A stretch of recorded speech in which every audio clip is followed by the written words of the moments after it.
Alright, so it's barely 8 o'clock in the morning. 8:03.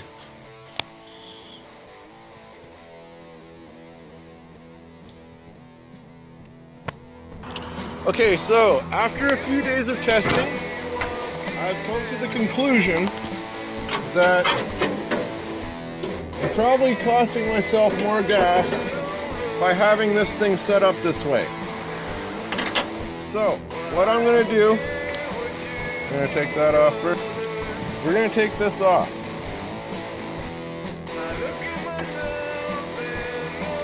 We're going to put the plug back in. We're going to re-plug this.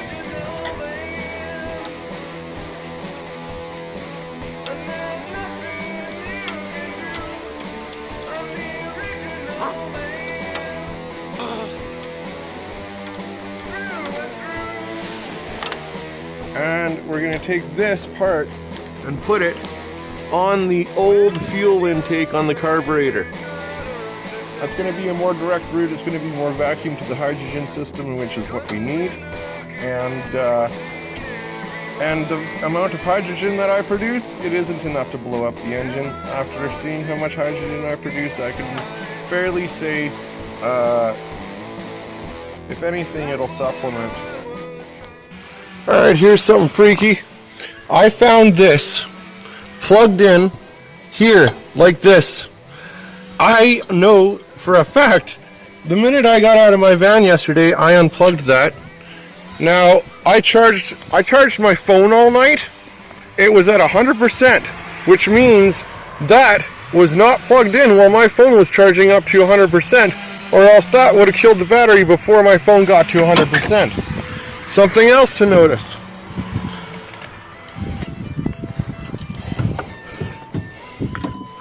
My battery power, look at this. Completely dead. That's the buzzer.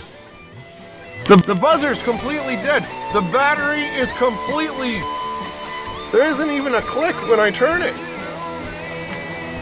It's completely dead. That means that thing was sitting there generating hydrogen all fucking night after my phone got charged. So that means somebody came in around 2 o'clock, 3 o'clock in the morning and hooked up my hydrogen in the middle of the night. What were they hoping for? An explosion? All that's happening is that hydrogen is just going out the windows.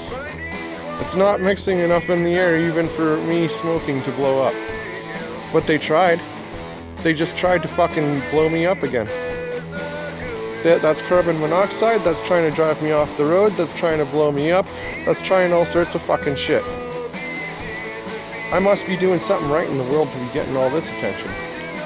Okay, so apparently this is what happens to a thin aluminum coil when electricity is put through it over 4 days and 500 kilometers. Well, that's experiment number 2 over. I think we're going to need to find some thicker plates.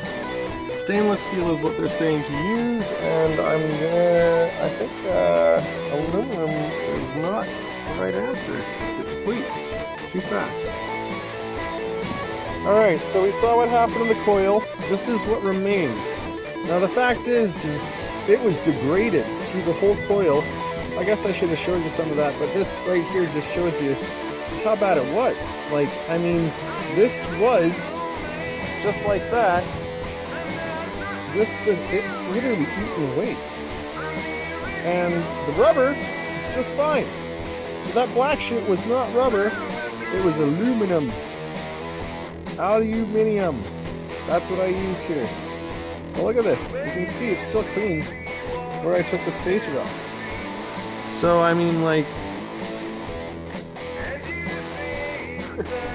So, we're not going to use aluminum. Aluminum is not good for electrolysis.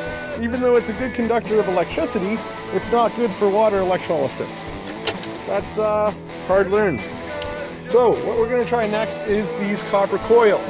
Now, I don't think the copper coils here are going to fare much better than the aluminum coil, but it's better than nothing to produce a little bit of hydrogen for my engine while I go off to get some stainless steel plates, which is what I'm going to try next, because that seems to be the most successful out of everything I've seen on YouTube.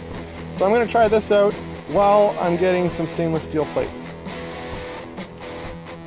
Okay, so I've separated the coils with a piece of bamboo on the bottom, and on the top you can see the wires are going to keep it separated. It doesn't want to come together. You can see I'm even trying to, doesn't want to do it. So it's going to keep separated. We're going to pop it in here like so. And it's going to go in there. We're going to put water in. We're going to put our special baking soda in.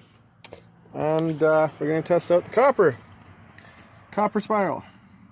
We'll have a little bit of poster putty at the very end of it there to give it a secure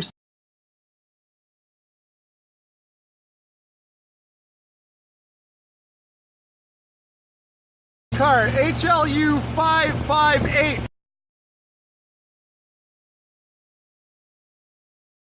Okay, so I've separated the coils with a piece of bamboo on the bottom, and on the top you can see the wires are going to keep it separated. It doesn't want to come together. You can see I'm even trying to, doesn't want to do it. So it's going to keep separated. We're going to pop it in here like so. And it's going to go in there. We're going to put water in. We're going to put our special baking soda in. And we're going to test out the copper spiral. I also want to note, I have a small 1/8 inch tube going directly into the bottom of the mixer there. You can see that, right? Right there. Okay? That's where it's going. So, this guy here, the big one, on the bubbler, well, it's not a bubbler, it's actually a vacuum system, is what it is.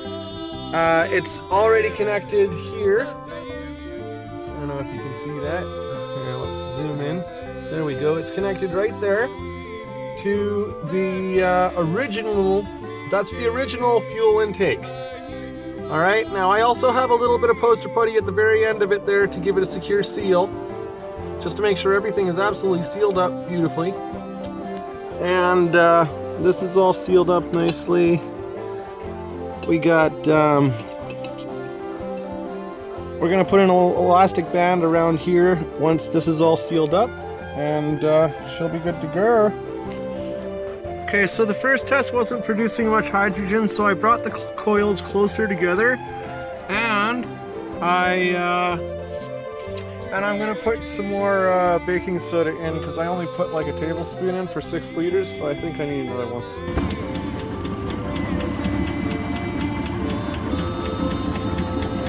I don't see very much hydrogen being produced.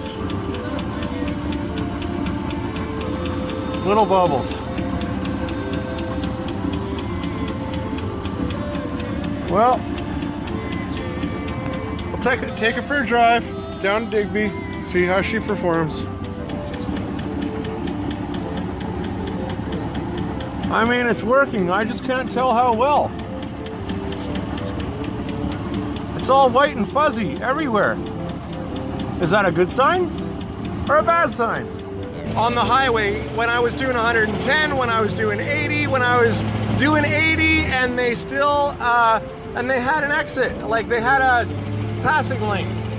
This gray car, HLU 558, is that gray car behind the black truck, and he followed me all the fucking way down the highway while I'm testing out my HHO system. That's nice and blue. It's not black, it's blue. Look at that. That's cool. And it seems to be using less energy than the coil was. Been sitting here 2 minutes, it's been completely quiet, and all of a sudden I get this.